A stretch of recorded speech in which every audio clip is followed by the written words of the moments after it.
Due to President Donald Trump's conviction, we will today study two things. On one hand, we are going to compare court assessors and court jury. On the other hand, we are going to study the difference between trial and impeachment. We will start with court assessors and court jury. In Kenya, we used to have court assessors. I do not know whether they are still there or they were silently removed. But there is a lot of similarities and a lot of differences between court assessors and court jury. In school, we used to be told, compare and contrast. Both the court assessors and court jury are the ordinary people in the society who are temporary assist the court in case by case.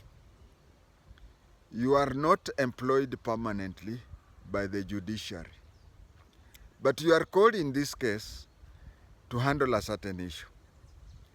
Then when there is another case of a similar type, then a new set of residents are appointed. You may or may not be in future.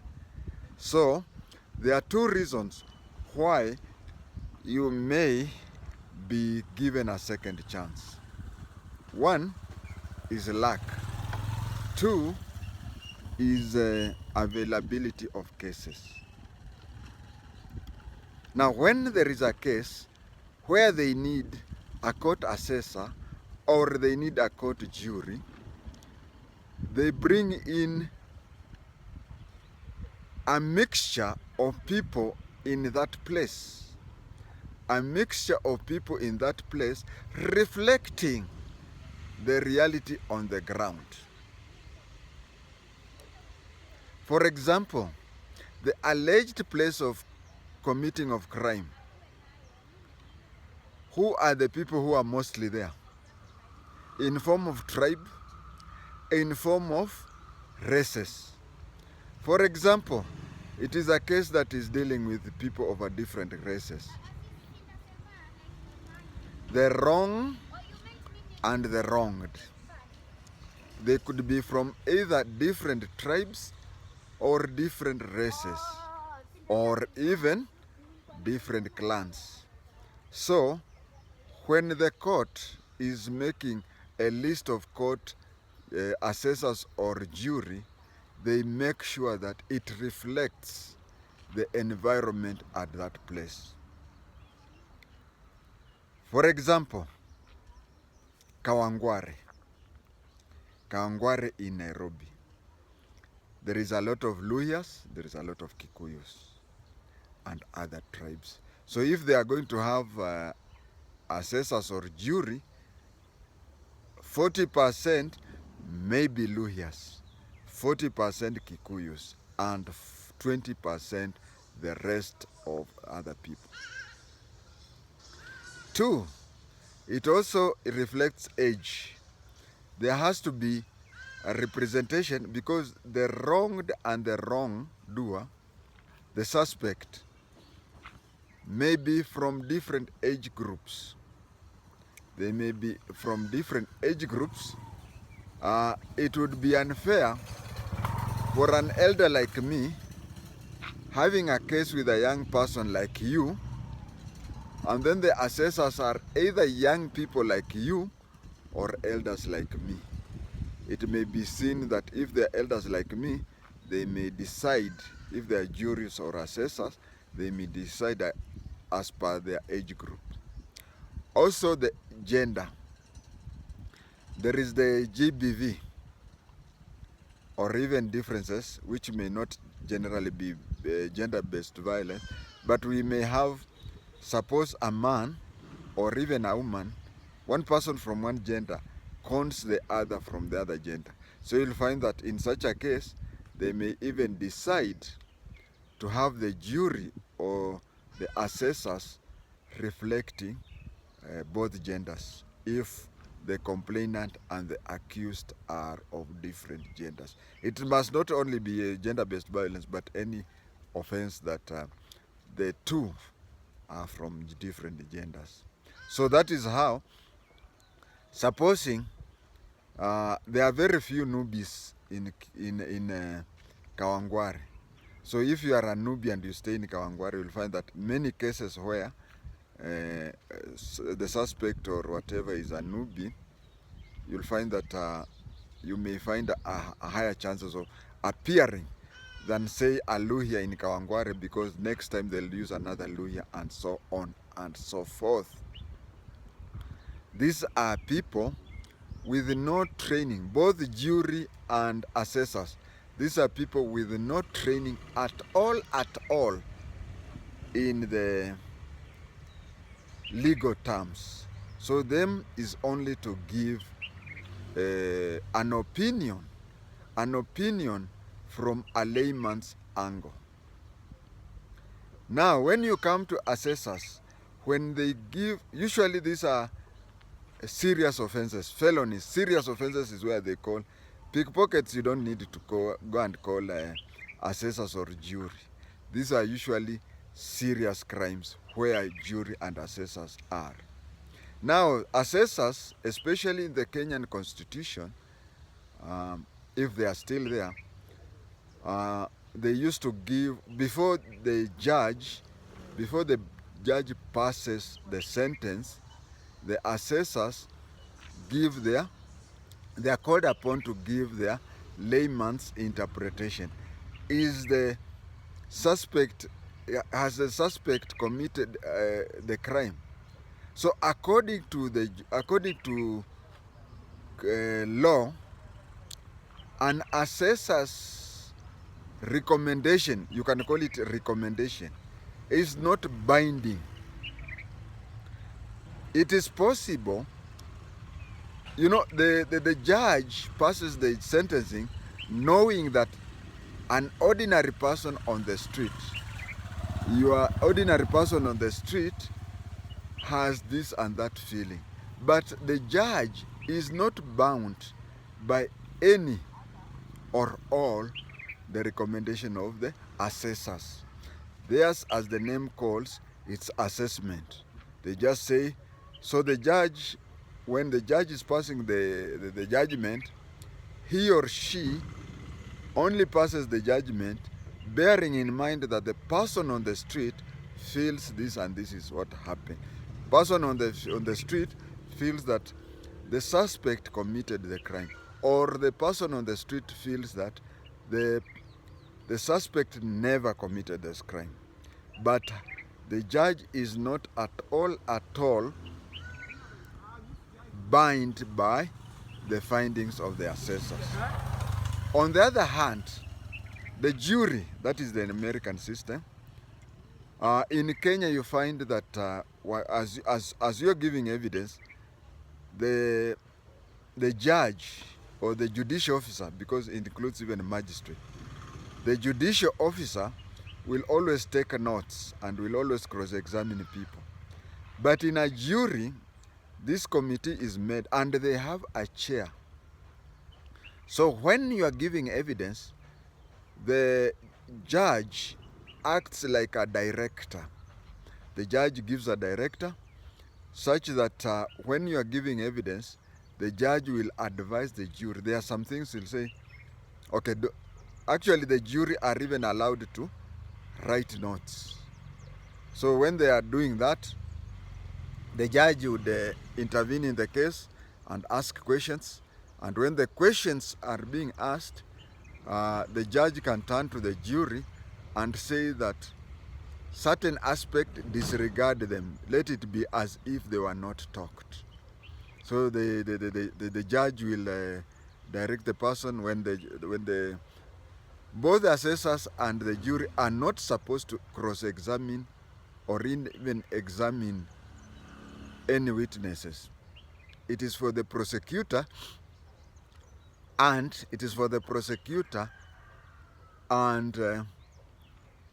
the defense to examine and cross-examine the witnesses. The jury can't ask. If there is any question that is not leading, the judge will know, and it is the judge who will ask. Now, after all the evidence have been given, the judge will now give them a brief summary.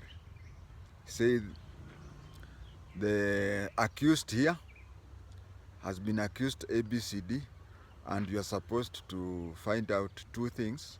You are supposed to find out, was the crime committed? Was it committed or was not committed? If you find that the crime was not committed, that is the end of the case. But if you find that the crime was committed, then ask yourselves the second question. Did this person before court, was he or she alone in the commission, or he and she committed together with others? So that is your duty, to find that the accused, first of all, you find that the offense was committed. For example, someone can say, so and so, such and such a thing was stolen. And then the jury finds that the thing was not stolen in the first place. So there's no case there, isn't it? Nobody stole that. But if they found that the thing was stolen, then they ask themselves, was the accused one, or was the accused alone, or was the accused committed the offense with others before the court or not before the court? That is what you discover, you decide. And then these people come, and then they after that, they enter a room. They enter a room alone without even the judge. They enter a room even without the judge and deliberate. They deliberate and then come up and say, has this person been found guilty or not? Now, there are three ways they can find. They can all agree. You see, if you are charged on more than one offense, like Trump was charged with 34, each one of them is treated separately. So they'll sit down with their chair and ask themselves, each and every count will be counted aside one by one. So they'll say, on this and this day, such and such a time, you are accused of stealing from this shop. So they'll say, the first count, we are found not guilty.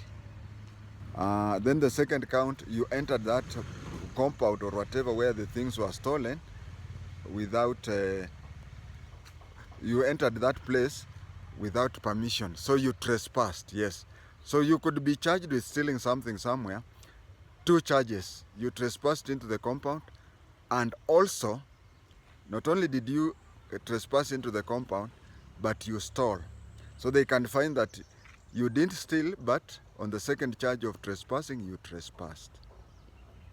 So that was what they do.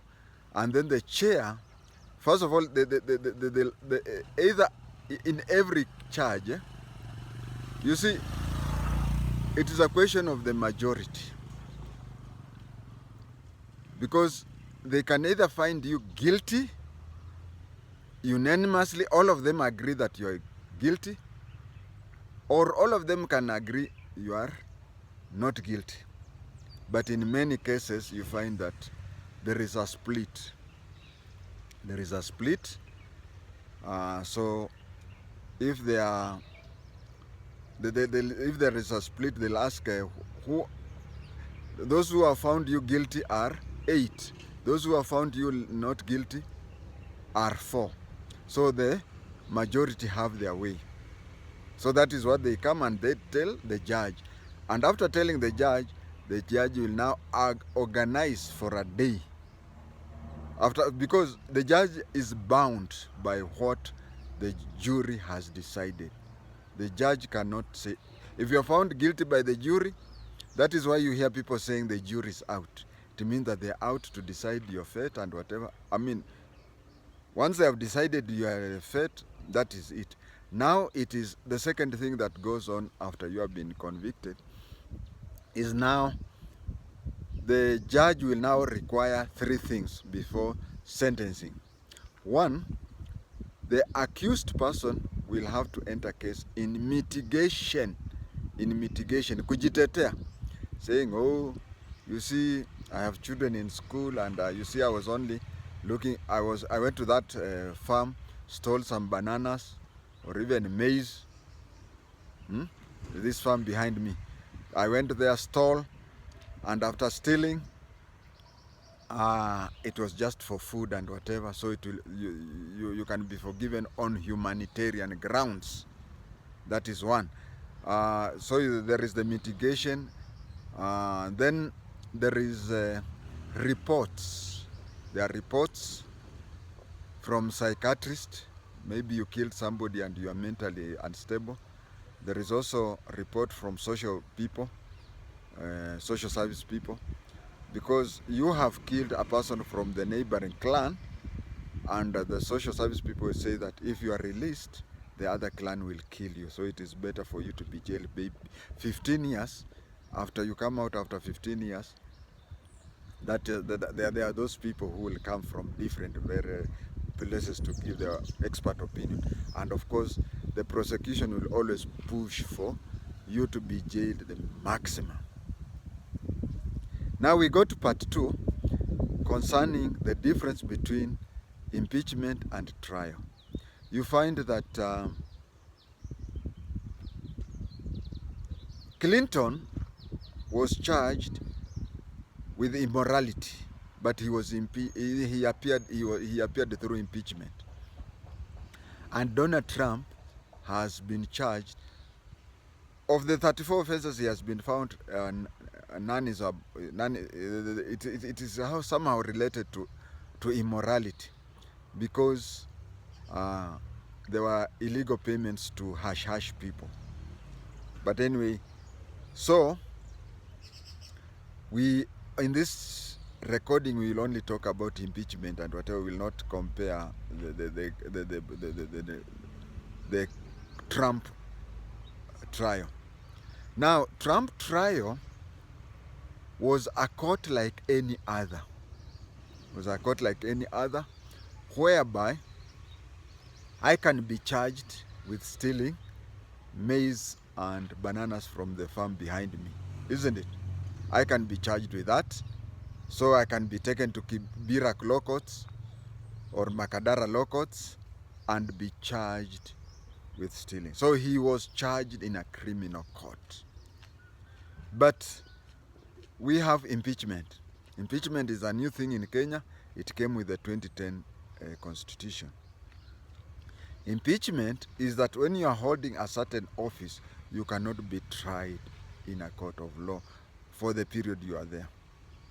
If it is seen that you have committed certain, it becomes a political trial. So you are taken before, let's say, a Senate.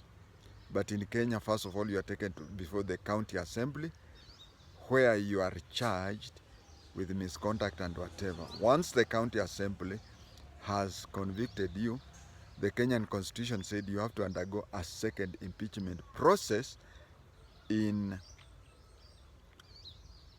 the Senate, Kenyan Senate. But in America, you are impeached at the Senate straight. That is what President Clinton went through. And yes, President Clinton was found guilty. But you see, the problem is, in impeachment, the jury are the senators. And in Kenya, the jury for impeaching a governor is, first of all, MCS, and second of all, the senators. So it goes like this. Yes, you can be completely guilty of whatever you have been charged. That is true. But the problem is, do you have numbers in the Senate? Clinton was guilty Clinton was 100% guilty, but his political party had many senators in the Senate. That is why he was not impeached. The impeachment was not complete. We come back to Kenya. You find that most of the MCAs in Siaya are pro-governor. Most of the MCAs are pro-governor. And so the impeachment of deputy governor in Siaya County Assembly went through because of that. But when the impeachment went to the Senate, you see, it's called Oduol. The deputy governor was suspected to be close to Kenya Kwanza Alliance. So when he was taken to the Senate, Kenya Kwanza Alliance senators ganged up and defended him. So in impeachment, in a trial, a person is convicted on only two things in a trial. There is the facts as presented before the court, and two, the law. So a judicial officer, when you're in trial, he'll just determine, did you steal maize and bananas? Yes, you stole. The evidence is there that you stole. Two, what does the law say about somebody who has stolen banana and maize? It is that. So in a judicial system, it is facts as presented before court. We have even trials in the judiciary where we have 3 bench, isn't it? The 2 members of the bench may be sympathetic to you or to one of the causes, but they are bound by the evidence given. But when it comes to impeachment, you have to convince. You see, these are the impeachment in short, it is just a political trial. A political trial. So the jury are the senators or even the MCAs. Now after you have whatever, each and every MCA or senator will be called upon to say what he or she feels. And he or she is not bound by anything. Just goes there and says, I find that the deputy governor or the governor or whatever, or even the minister, Linturi, you'll say, I find that Linturi was not guilty. Na mfuko? Kuna 5 what? I don't know. But that is what happens with the impeachment. And I've compared 4 things. The first thing I've compared is that I've compared court assessors and court jury. And on the second part, I've shown the difference between impeachment and trial. Thank you.